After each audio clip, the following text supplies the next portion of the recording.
some geometry, some good geometry work that you will see, and I thought I'd just open it up with some information. Central angles are double the measure of its inscribed angle that encloses the same arc AC.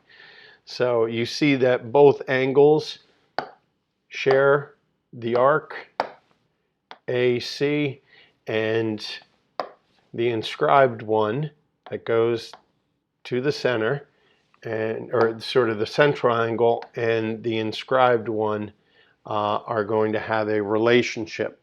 So the central angle is going to be twice the inscribed, or the inscribed will be half of the central angle.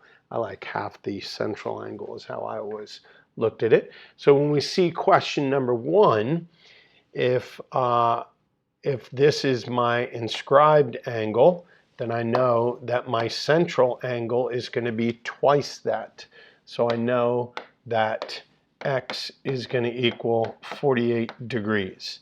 And it has to, these points have to go to the same points on the arc. This is a good one. So we know that 32 is going to be half that. So we're going to have to take, this is going to be twice as much. So we would actually multiply this by 2, because that's what this equals, twice this value. So we'd say 64 equals 2x plus 4 minus 4 minus 4. 60 equals 2x, divide by 2, and that gives us 30 equals x. So it's not that that equals the central angle, but if you do 2 times 30 plus 4, which is 64, that central angle would be twice as much as the inscribed. So x equals 30. It's asking for x, not the central angle. So very important to know, what are they asking. All right. So here we have y units, x unit 6. But we can find out because we're going to use the Pythagorean theorem. So the first thing we would do, this is 8, this is 6. This is called a tangent. Tangent line is going to be perpendicular to the circle. So we're going to use 6 squared plus 8 squared equals, we'll say h squared for the hypotenuse, because that's what that line represents. That's 64 plus 36 plus 64, which gives us 100 equals h squared. We'll take the square root of both sides, and we get 10 equals, it's technically plus or minus 10 equals h, but since we're dealing with distance, so y is going to equal 10 units. And notice that that goes through the circle. So that is not a radius. Y is not a radius. 8 is a radius.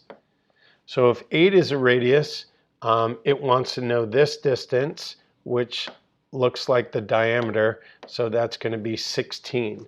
So I'm going to say y is 10 and x is 16. So that's a nice way of solving that problem. That is a typical problem that you'll do. There's 2 ways we can solve this. We can either use cross product.